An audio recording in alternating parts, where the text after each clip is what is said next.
बिस्मिल्लाहिर्रहमानिर्रहीम। अस्सलाम वालेकुम दोस्तों, एक नई वीडियो के साथ हाज़िर हैं। चले अपनी वीडियो स्टार्ट करते हैं। रशिया का फार ईस्ट के अंदर जो फाइटर जेट बनाने वाला एक प्लांट है, जहां पे रशिया अपने सूखी जहाज़ तैयार करता है, SU-35 और SU-57 ख़ास तौर पे, उसने ये ऐलान किया है कि हमने रशियन एयरफोर्स को SU-35 जहाज़ों का एक नया बैच ट्रांसफ़र किया है। ये इस साल यानी कि 2023 के अंदर SU-35 जहाज़ों का तीसरा बैच है जो रशियन एयरफोर्स के हवाले किया गया। और उसके साथ साथ उनका कहना यह है कि हमने SU-57 जहाज़ों का भी एक नया बैच रशियन एयरफोर्स के हवाले कर दिया। देखें, इस वक्त अगर आप रशियन एयरफोर्स के पैटर्न की तरफ देखें तो आपको बहुत विजिबल चेंजेस नज़र आएंगी। जब से ये यूक्रेन के अंदर जंग स्टार्ट हुई है, रशियन एयरफोर्स ने अपनी एयरफोर्स के ऊपर बहुत ज़्यादा पैसा खर्च किया है।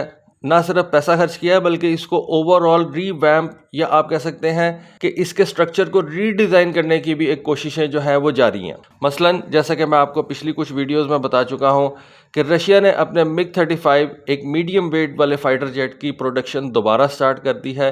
ये एक अनप्रेसिडेंटेड कदम है रशिया की एयरफोर्स के हवाले से कि उसने अपने नए जहाज़ के ऊपर अपनी तवज्जो पीछे हटाई है, यानी कि SU-75 जहाज़, जिसको कुछ साल पहले उसने दुनिया के सामने रिवील किया गया था। ऑल्दो वो एक मौका भी था, लेकिन एक बड़ा स्टेप था रशिया की तरफ से कि रशिया की तरफ से एक दूसरा stealth fighter jet single engine वाला, कम कीमत वाला, रशिया दुनिया को इंट्रोड्यूस करवा रहा है। और समझा यही जाता था कि एक सिंगल इंजन वाला जो फाइटर जेट होगा, ऑल्दो F-35 भी एक सिंगल इंजन वाला ही जहाज़ है, लेकिन वेट कैटेगरी के अंदर SU-75 F-35 से एक हल्का जहाज़ था। और इस तरह के हल्के जहाज़ और कम कीमत वाले जहाज़ एक्सपोर्ट के लिए बड़े मौजूद रहेंगे, लेकिन ऐसे कम कीमत वाले और सिंगल इंजन जहाज़ से रशिया ने अपनी फोकस हटा लिया है और दोबारा एक पुराने डिज़ाइन को उन्होंने जो है वो अपलिफ्ट करना शुरू कर दिया, बल्कि उसकी प्रोडक्शन दोबारा से स्टार्ट कर दिया। तो इससे ये जाहिर होता है कि रशिया इस वक्त 4th जनरेशन के जहाज़ों का एक बड़ा नंबर अपनी एयरफोर्स में दोबारा दाखिल करना चाह रहा है और अपना जो उसका पूरा स्ट्रक्चर था एयरफोर्स का और उसकी जो टैक्टिक्स थी उनको तब्दील करने जा रहा है। देखें, जब सोवियत यूनियन था उस वक्त रशिया और अमेरिका के पास जहाज़ों की लाइन लगी हुई थी। हज़ारों की तादाद में जहाज़ जो थे वो इन दोनों एयरफोर्सेस के पास हुआ करते थे। लेकिन फिर जब सोवियत यूनियन टूटा, रशिया बना, रशिया ने अपनी फाइटर जेट की जो फोर्स थी उसको इंतहाई ज़्यादा महदूद कर दिया, कम कर दिया और क्वालिटी के ऊपर ज़्यादा तवज्जो देनी शुरू कर दी।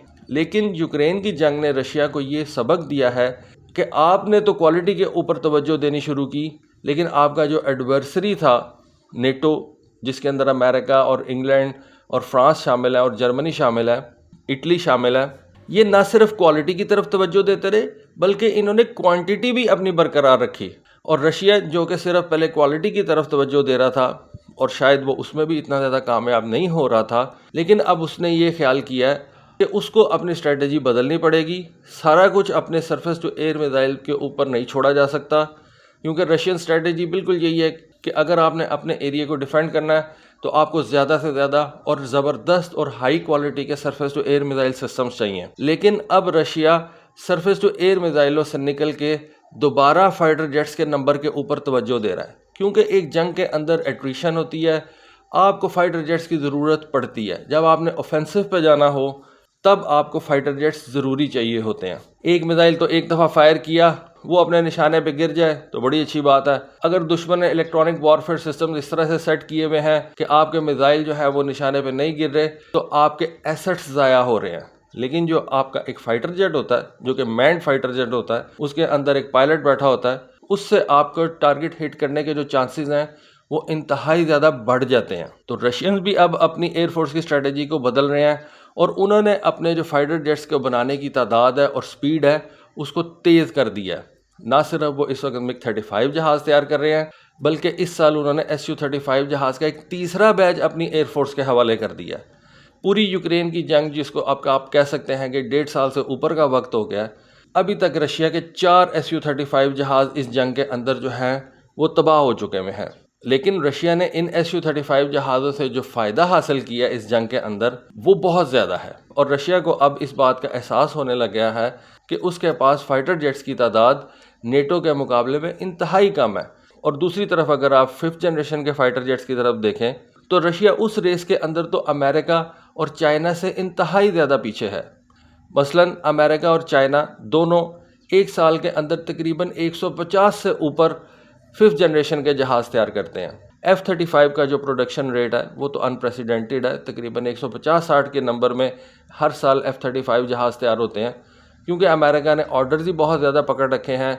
बहुत से नेटो ममालिक ने इस F-35 जहाज़ का ऑर्डर कर रखा है। फिर अमेरिका की अपनी 3 फोर्सेस हैं, मेरीन, एयरफोर्स और नेवी, जिसके उसने ऑर्डर्स जो है वो पूरे करने हैं। तो F-35 को तो वो बड़े नंबर के अंदर तैयार कर रहा है, 5th जनरेशन का जहाज़ है। चाइना के बारे में भी अब यही बताया जा रहा है, J-20 जिस किस्म का भी जहाज़ है, लेकिन चाइना ने उसकी प्रोडक्शन जो है उसको इंतहाई ज़्यादा तेज़ कर दिया है और 1 साल के अंदर चाइना भी 100 से ऊपर ये J-20 जहाज़ तैयार कर रहा है। दूसरा चाइना का जो J-31 या J-35 जहाज़ है उसकी भी फ़्लाइट्स जो है वो कंडक्ट होना शुरू हो गई हैं। जल्दी चाइना इस J-35 जहाज़ की शेंजन फैक्ट्री के अंदर भी प्रोडक्शन स्टार्ट कर देगा। तो चाइना और अमेरिका के जो इस वक्त 5th जनरेशन के जहाज़ बनाने का प्रोडक्शन रेट होगा, रशिया उसको नियर फ्यूचर में मैच नहीं कर सकता। लेकिन रशिया एक ऐसा मुल्क है जो इस वक्त एक एक्टिव कॉन्फ्लिक्ट के अंदर इन्वॉल्व है। ना चाइना इस वक्त एक एक्टिव कॉन्फ्लिक्ट में इन्वॉल्व है, ना एज सच अमेरिका किसी एक एक्टिव कॉन्फ्लिक्ट के अंदर इन्वॉल्व है। यूक्रेन के अंदर अमेरिका मदद ज़रूर कर रहा है, लेकिन उसकी एयरफोर्स किसी एक्टिव कॉन्फ्लिक्ट में इन्वॉल्व नहीं है। अलबत्ता रशिया की एयरफोर्स ज़रूर एक एक्टिव कॉन्फ्लिक्ट में इस वक्त जो है वो पार्टिसिपेट कर रही है, जहाँ पे हमने देखा कि उसने अपना ये Su-57 जहाज़ इस्तेमाल भी किया है। यहाँ तक बात की गई है कि रशिया ने जो अपने लेटेस्ट वेपन्स हैं, जो लेटेस्ट क्रूज मिसाइल इस वक्त रशिया तैयार कर रहा है, वो उसने इस Su-57 जहाज़ के ऊपर इंटीग्रेट करके उनको यूक्रेन की जंग में इस्तेमाल किया है। फिर कई जगहों पे ये भी बताया गया कि ये Su-57 जहाज़ एयर टू एयर कॉम्बैट में भी इस्तेमाल हुआ है और इसने यूक्रेन के फाइटर जेट्स जो हैं उनको शॉट डाउन किया और एक अच्छी खासी बड़ी रेंज के ऊपर जाके शॉट डाउन किया। जो रशिया के इस वक्त वेरी लॉन्ग रेंज वाले मिसाइल हैं, जैसा कि R-37M, उस मिसाइल को रशिया ने इस्तेमाल करते हुए, जो कि इस Su-57 जहाज़ से फायर किया गया था, यूक्रेन के फाइटर जेट्स को शॉट डाउन किया। तो अगर इस हवाले से देखा जाए तो Su-57 को ये डिस्टिंक्शन हासिल है कि ये दुनिया का वाहिद 5th जनरेशन का जहाज़ है जो इस वक्त एक्टिव कॉम्बैट देख रहा है। ना F-35 ने कोई एक्टिव कॉम्बैट देखी है, ना J-20 ने कोई एक्टिव कॉम्बैट देखी है। F-22 ने तो अभी तक बिल्कुल ही किसी कॉम्बैट के अंदर हिस्सा नहीं लिया, बल्कि उसके तो हमने पिछले दिनों मीम्स देखे कि इतने बड़े प्रोजेक्ट ने, इतने महंगे प्रोजेक्ट ने, ATF प्रोग्राम जो कि 80s के अंदर शुरू किया गया था, उससे अभी तक जो हाईएस्ट अचीवमेंट हुई भी है वो एक बैलून को उन्होंने मार गिराया है। इसके ऊपर बड़ी ज़्यादा मीम्स बनी थी। लेकिन एनीवे, ऑल्दो रशिया का ये जो Su-57 जहाज़ है ये यूक्रेन के अंदर कॉम्बैट जो है वो फेस कर रहा है, कॉम्बैट देख रहा है, लेकिन इसका जो प्रोडक्शन रेट है वो इंतहाई ज़्यादा स्लो है। मसलन रशिया की एयरफोर्स ने 2020 के अंदर सिर्फ एक Su-57 जहाज़ रिसीव किया था। 2021 के अंदर ऐसे 3 जहाज़ रशियन एयरफोर्स के हवाले किए गए और 2022 के अंदर सिर्फ 6 Su-57 जहाज़ रशियन एयरफोर्स के हवाले किए गए। इस साल रशियन एयरफोर्स का मानना यह है और कहना यह है कि 2023 के अंदर वो 12 Su-57 जहाज़ रशियन एयरफोर्स के हवाले करेगी। मतलब हर साल रशियन एयरफोर्स अपने Su-57 जहाज़ों की तादाद बढ़ा रही है, डबल कर रही है। 2020 में 1 जहाज़ था, 2021 में 3 हो गए, 2022 में 6 हो गए, 2023 में वो कहते हैं कि हम 12 जहाज़ रशिया की एयरफोर्स को प्रोवाइड करेंगे। मतलब हर साल रशियन इस Su-57 की जो प्रोडक्शन है उसको डबल कर रहे हैं और अगले साल 2024 के अंदर उनका मानना ये है कि हम इसकी प्रोडक्शन को 20 एयरफ्रेम्स तक ले जाएंगे, जो कि मेरे हिसाब से को बहुत अच्छा नंबर तो नहीं है, लेकिन एक रिस्पेक्टेबल नंबर ज़रूर है।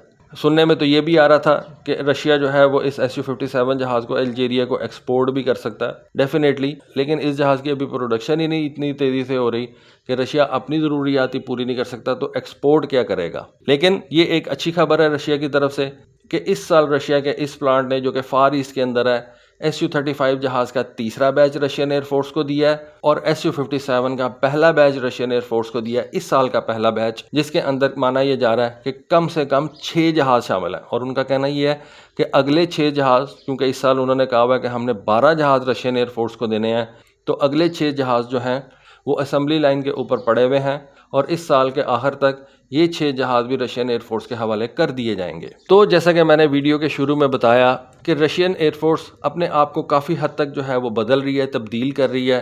मसलन उसने अपनी जो डिपेंडेंस है सरफेस टू एयर मिसाइल्स के ऊपर, उसको कम करना शुरू कर दिया है। कम करने से ये मुराद नहीं है कि वो उनको ख़त्म करने जा रही है, वो जिस स्पीड से आगे बढ़े हैं वो उसी स्पीड से बढ़ेंगे।